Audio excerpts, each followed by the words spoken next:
Assalamualaikum warahmatullahi wabarakatuh. Waalaikumsalam warahmatullahi wabarakatuh. Gimana kabarnya anak-anak sekalian? Alhamdulillah. Alhamdulillah. Anak-anakku yang berbahagia, pada pertemuan kali ini kita melanjutkan pertemuan kemarin. Kita minggu lalu sudah membahas tentang iman kepada Allah dan negara. Hari ini kita akan membahas tentang sejarah perkembangan Islam di Indonesia. Sebelum kita masuk ke pelajaran, ini Pak Guru dengan absen kepada kalian satu-satu yang nanti hadir atau datang silakan bilang hadir. Kemudian yang tidak hadir sampingnya bilang tidak hadir atau boleh. Ya. Jadi anak-anakku yang berbahagia, saya panggil satu-satu ya. Ada yang masuk atau semuanya masuk? Atau semua ya? Baik, alhamdulillah. Pak Guru isi ada ya? Baik. Dengan Fauzi? Baik. Aliman? Oh ya, baik. Delma? Baik, terima kasih. Anak-anakku yang berbahagia,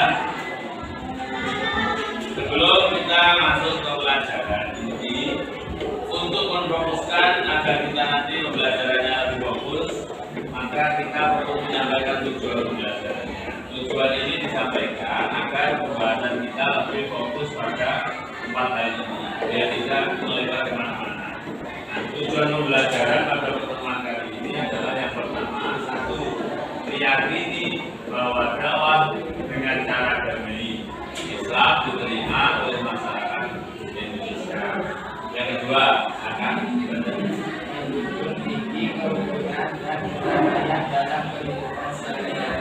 kata kuncinya adalah menjunjung tinggi kerukunan. Oke, terusnya.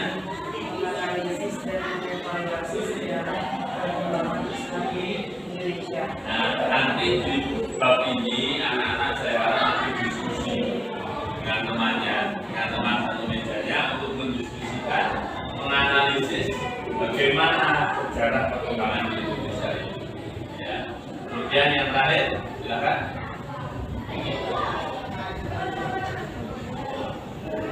Ayo silakan. Siapa yang mau?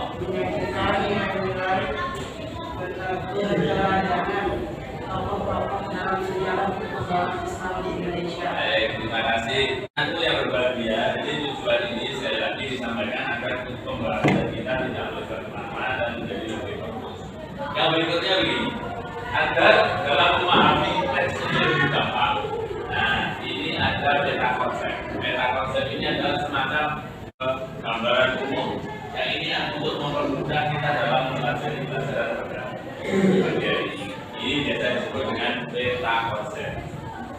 Anak-anakku yang berbahagia, pada pertemuan kali ini kita melakukan pertemuan kemarin, kita minggu lalu sudah membahas tentang iman kepada Allah dan negara. Hari ini kita akan membahas tentang sejarah perkembangan Islam di Indonesia. Ini saya ingin kalian semuanya merenungkan jawaban ini. Ya.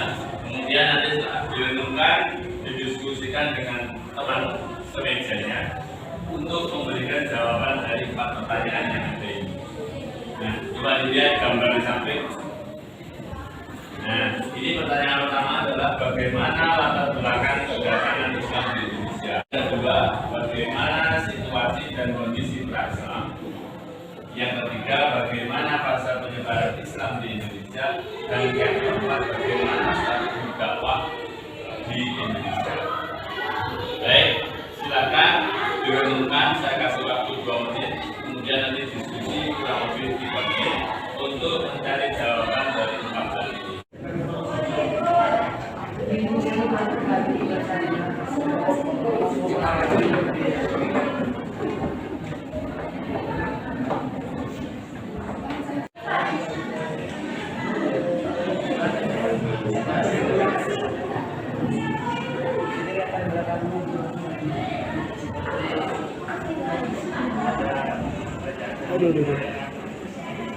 Setelah kalian berdiskusi, ya, saya ingin tahu jawabannya, hasil diskusinya kalian.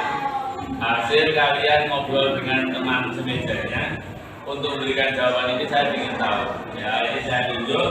Silakan nanti saya tunjuk memberikan jawaban. Yang pertama, bagaimana latar belakang kedatangan Islam di Indonesia? Perdagangan. Ya, namanya siapa itu? Sama berisi. Oke, terima kasih.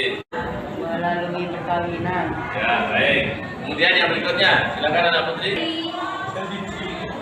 Iya. Oke, bagus.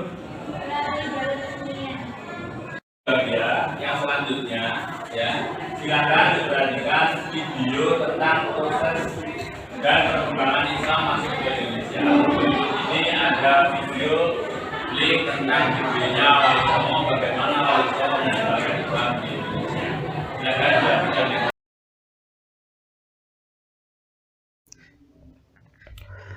Assalamualaikum warahmatullahi wabarakatuh.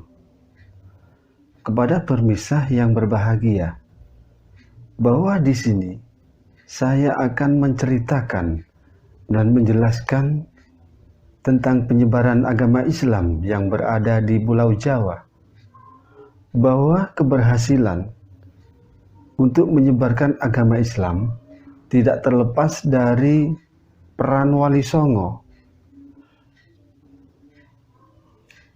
Dalam penyebaran agama Islam di tanah Jawa ini termasuk mempunyai strategi dan metode dakwah yang dapat melaksanakan tugas sesuai dengan ajaran-ajaran agama Islam, tidak melakukan penyimpangan dari agama-agama Islam itu sendiri.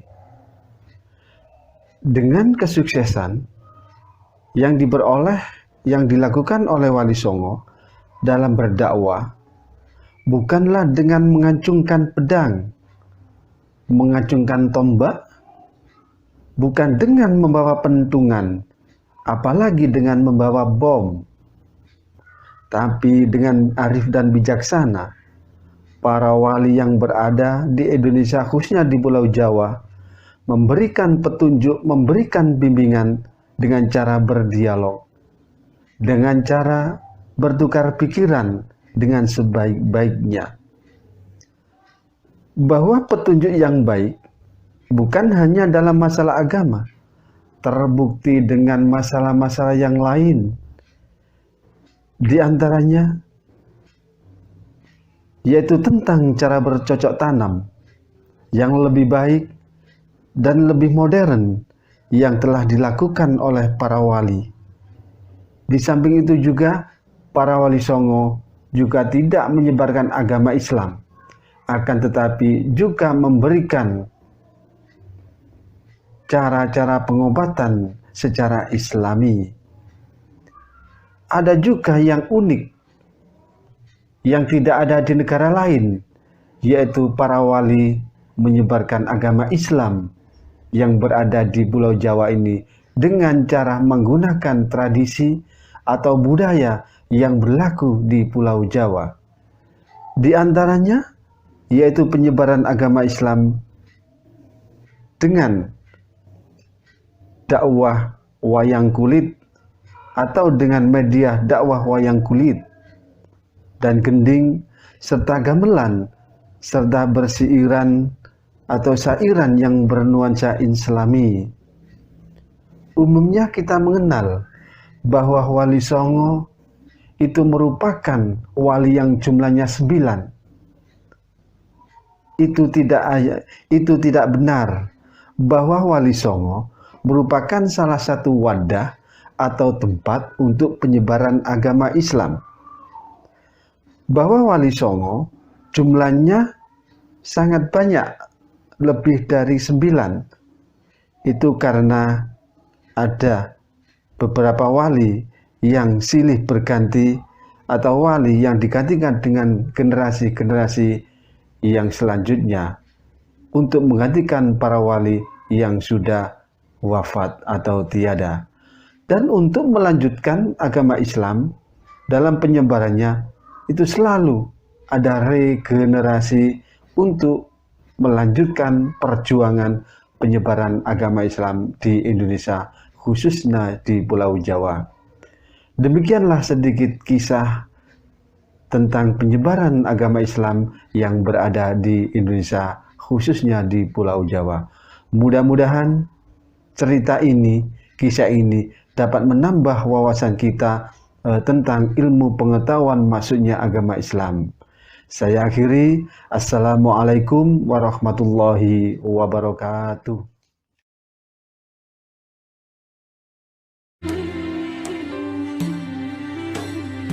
Hai, assalamualaikum warahmatullahi wabarakatuh.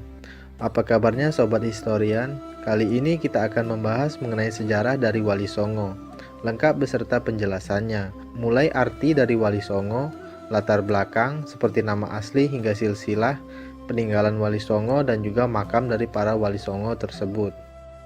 Tapi jangan lupa di subscribe dulu ya, karena akan ada banyak informasi menarik lainnya.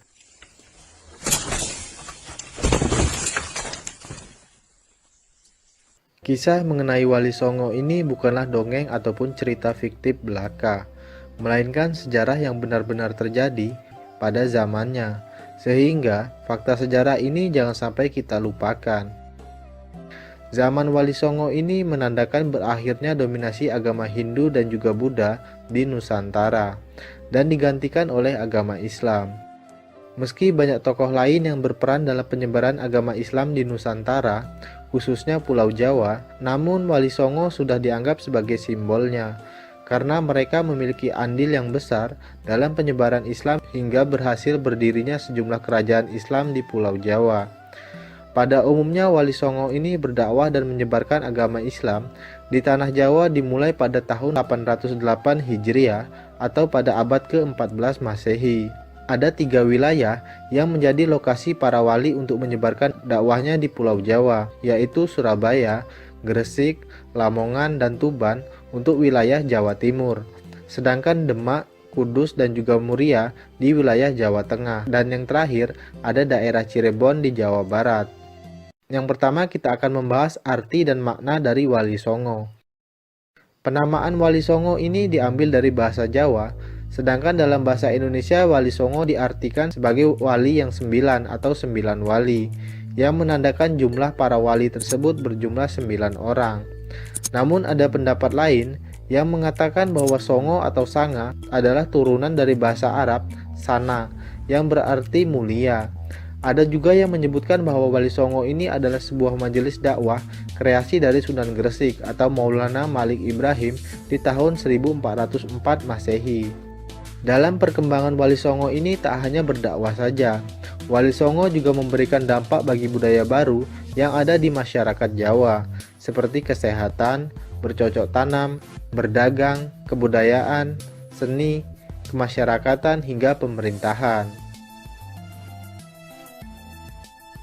Yang kedua, kita akan membahas mengenai nama asli dan juga riwayat dari para Wali Songo. Yang pertama ada Sunan Gresik atau Maulana Malik Ibrahim. Sunan Gresik adalah keturunan langsung dari Muhammad SAW. Beliau adalah keturunan ke-22 dari Rasulullah. Nasab Maulana Malik Ibrahim tercatat dalam ensiklopedia Nasab Ahlul Bait, yang merupakan kumpulan catatan dari Al-Syaid Baharuddin Ba'alawi Al-Husain. Ia lahir di Samarkand, Uzbekistan. Sunan Gresik banyak sekali dianggap sebagai wali yang pertama kali menyebarkan Islam di Pulau Jawa. Selain berdakwah, beliau juga mengajarkan cara baru bercocok tanam untuk mengambil hati masyarakat kebanyakan, yakni mereka yang tersisih pada akhir kekuasaan dari Majapahit. Karena krisis ekonomi dan juga perang saudara yang banyak membuat masyarakat Jawa pada saat itu menderita. Sunan Gresik membangun padepokan sebagai tempat menimba ilmu agama di lereng Gresik. Untuk mendapatkan hati masyarakat, sebagai pelengkap ia juga membangun masjid. Masjid ini adalah masjid pertama di Pulau Jawa dan masih berdiri hingga saat ini. Nama masjid tersebut adalah Masjid Jami Gresik. Sunan Gresik wafat tahun 1419 dan dimakamkan di Desa Gapura Wetan, Gresik, Jawa Timur. Yang kedua ada Sunan Ampel atau Raden Rahmat.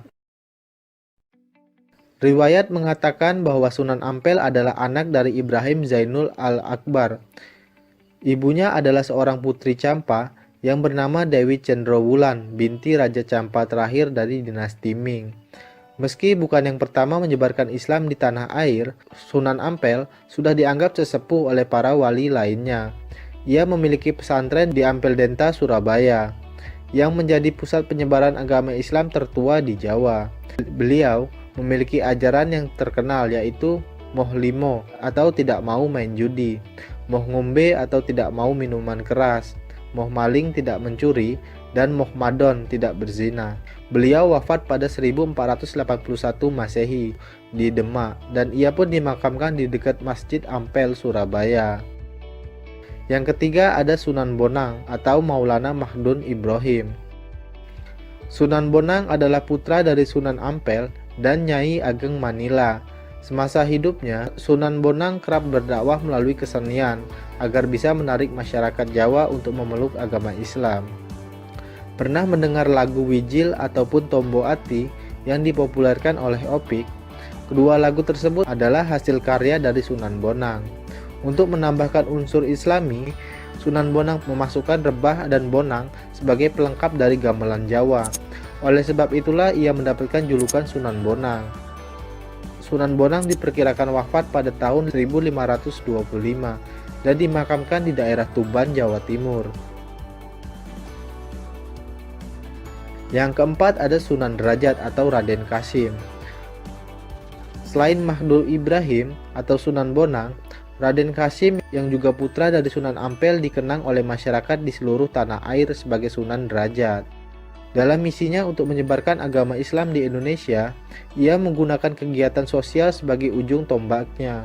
Ia merupakan orang yang mempelopori penyantunan anak-anak yatim dan juga orang-orang sakit.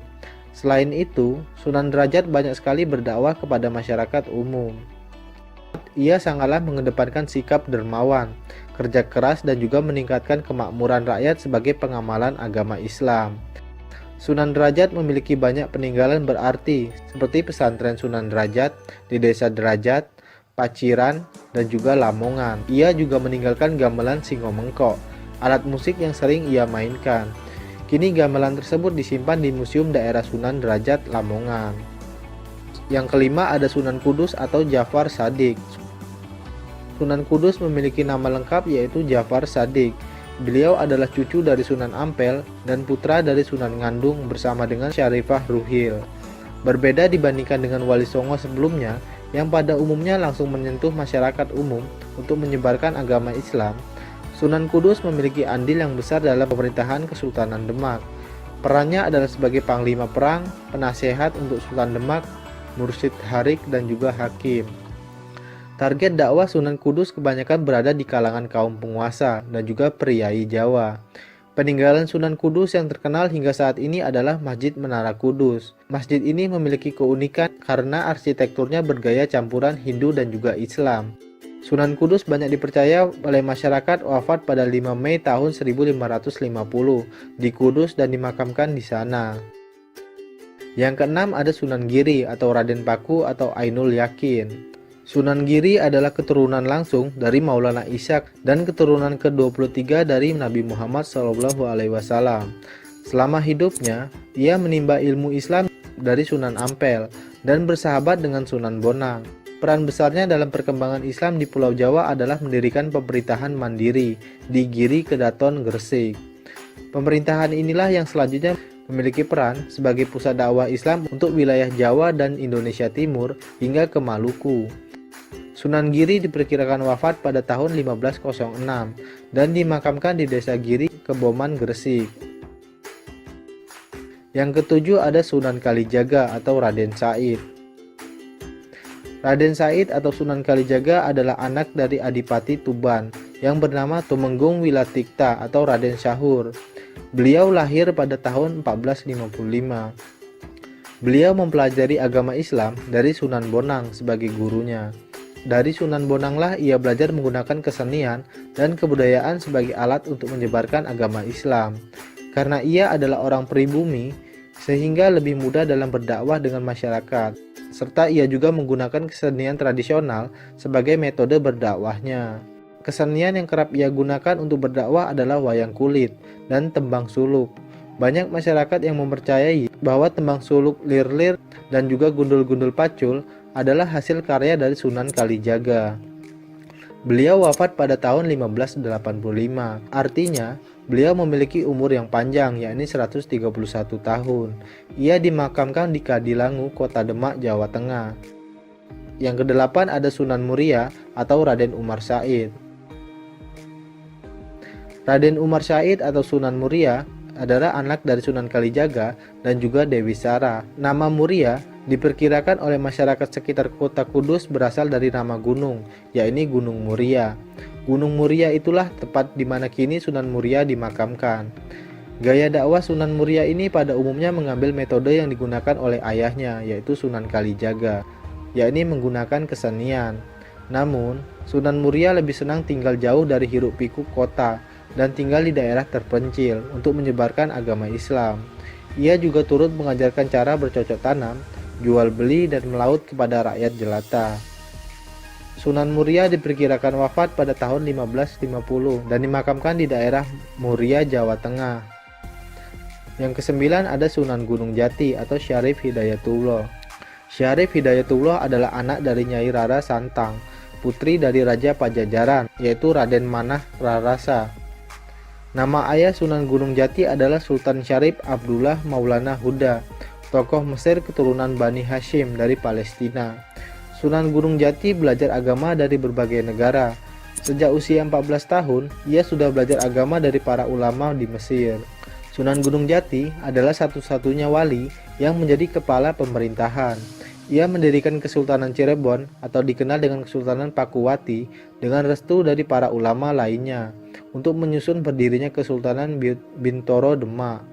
Ia memanfaatkan posisinya untuk menyebarkan agama Islam dari pesisir Cirebon hingga ke pedalaman Pasundan. Di usia ke-89 tahun, Sunan Gunung Jati mengundurkan diri dari pemerintahan agar lebih fokus untuk berdakwah. Tampuk kekuasaan pun diserahkan kepada Pangeran Pasarean. Ia meninggal di tahun 1568 pada usia ke-120 tahun dan dimakamkan di Gunung Sembung, Gunung Jati. Demikianlah materi tentang kisah dan cerita sejarah dari Wali Songo beserta dengan silsilah dan juga peninggalannya. Semoga informasi ini bisa bermanfaat. Jangan lupa berikan like dan share ya, agar bermanfaat juga bagi orang lain. Sampai jumpa di pembahasan selanjutnya. Anak-anakku yang berbahagia, yang berikutnya coba diperhatikan gambar di samping ini. Amati masih di samping. Masjid ini adalah peninggalan salah satu tokoh Wali Songo, di mana tokoh ini adalah tokoh yang menyebarkan Islam di Indonesia. Silakan, kira-kira ada yang tahu Pak siapa ini? Terus, saya senang dengan anak-anak yang kita seperti ini. Baik, anak-anakku yang berbahagia, kita lanjutkan materi yang berikutnya, yakni proses dan perkembangan Islam masuk ke Indonesia. Menurut teori, ya, ini ada 4 pemilahan. Yang pertama, Islam masuk ke Indonesia abad ke-7. Yang kedua, Islam masuk ke Indonesia abad ke-11. Kemudian yang ketiga, Islam masuk ke Indonesia abad ke-13. Dan yang keempat, masuk ke Indonesia pada tahun 1416. Anak-anakku yang berbahagia, saya kasih waktu 2-4 menit untuk berdiskusi, untuk membincangkan, untuk mendiskusikan bagaimana proses masuknya dan berkembangnya Islam di Indonesia. Silakan berdiskusi. Ya, silakan dengan teman. Kira-kira itu masuknya Islam di Indonesia itu melalui apa saja? Caranya melalui apa saja? Silakan.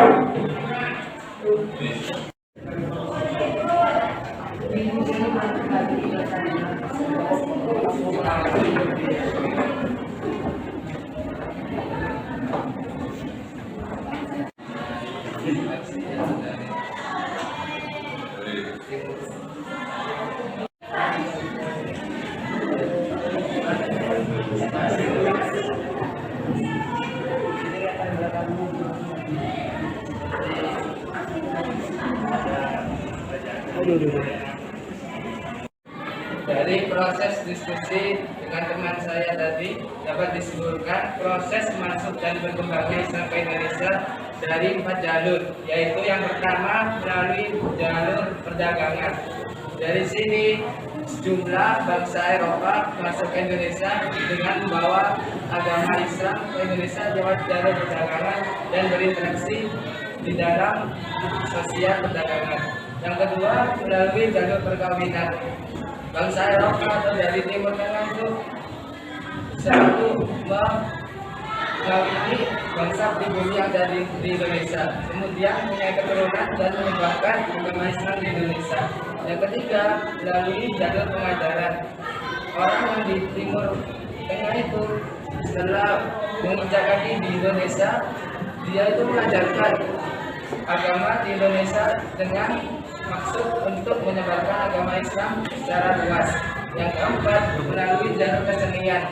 Bangsa Eropa itu masuk ke Indonesia dengan melakukan kesenian yang diselingi dengan seperti wali songo, senang kali jaga dengan wayang kulit, dan gamelan seperti senang bola.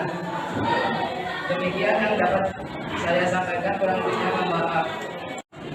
Untuk proses masuk dan berkembangnya Islam ke Indonesia itu melalui 4 jalur. Yang pertama melalui jalur perdagangan, yang kedua melalui jalur perkawinan, yang ketiga melalui jalur pengajaran, yang keempat melalui jalur kesenian.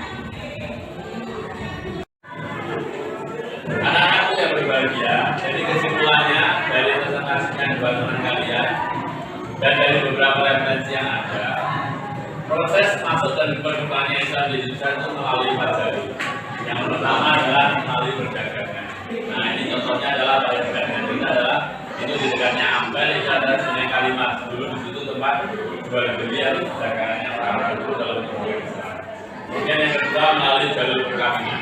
Contohnya ini seperti dengan ya. Kemudian yang ketiga melalui jalur pengajaran. Dakwah yang dilakukan oleh para wali songo. Dan kemudian yang keempat melalui jalur kesenian. Ya, ini kita semuanya tahu ya bagaimana cara Saudara Joko menyebarkan ajaran Islam melalui wayang kulit. Di sana ada Kalimosodo, itu sebenarnya dari kata kalimat dan sebagainya. Anakku yang berbahagia, dari proses masuknya Islam di Indonesia ini ada beberapa tokoh, ya, ada beberapa tokoh yang punya andil dalam penyebaran Islam. Nah, seperti kita tahu ada 9 tokoh yang ini biasa disebut dengan wali songo, ya. Dan itu satu siapa yang pertama? Ya, di mana ini? Di Gresik, ya. Yang kedua, ya. Tahu di mana lapangannya? Surabaya, ya, bagus. Yang ketiga, Sunan. Di mana lapangannya? Di Gresik, bagus. Yang nomor 4, ya. Nah, Sunan Bonang. Di mana lapangannya? Di Tuban, bagus. Yang nomor 5, yang berikutnya jawab. Ya, silakan jawab. Ya, di mana lapangannya? Di Lamongan, ya betul. Yang nomor 6, ya, silakan jawab. Sunan Kalijaga, makamnya di mana? Di Jawa Tengah, betul. Kemudian yang berikutnya Sunan Muria. Sunan Muria di mana makamnya? Di Gunung Muria, betul. Nomor 8, silakan jawab. Sunan Kudus, di mana makamnya? Di Kudus, Jawa Tengah, bagus. Yang lain, ya coba yang lain, yang lain. Ya, silakan. Sunan Gunung Jati di mana makamnya? Baik, kita berikan aplaus untuk kita semua.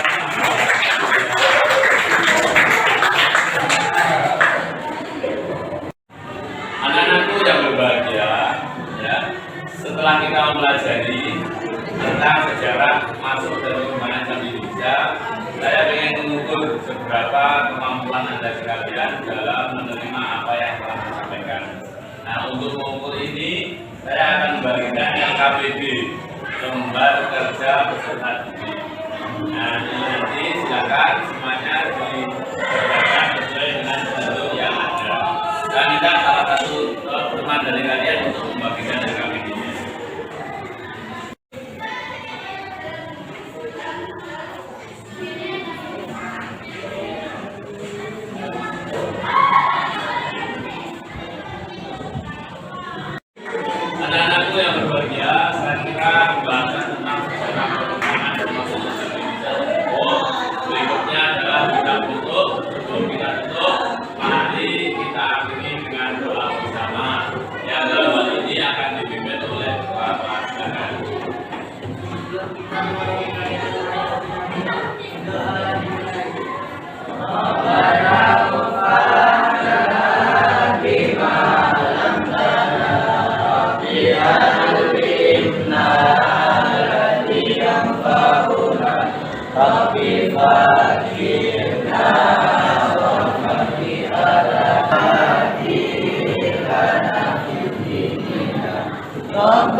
Baiklah anakku, semoga dengan doa yang kalian panjatkan Allah mengabulkan doa bersama Allah.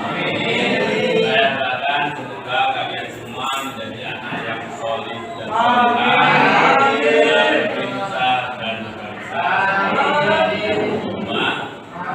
Yang berikutnya saya minta tolong doakan Pak Guru dan guru-gurunya Pak Guru selalu sehat, selalu sehat, selalu diberikan umur yang panjang. Demikian, semoga bermanfaat. Assalamualaikum warahmatullahi wabarakatuh.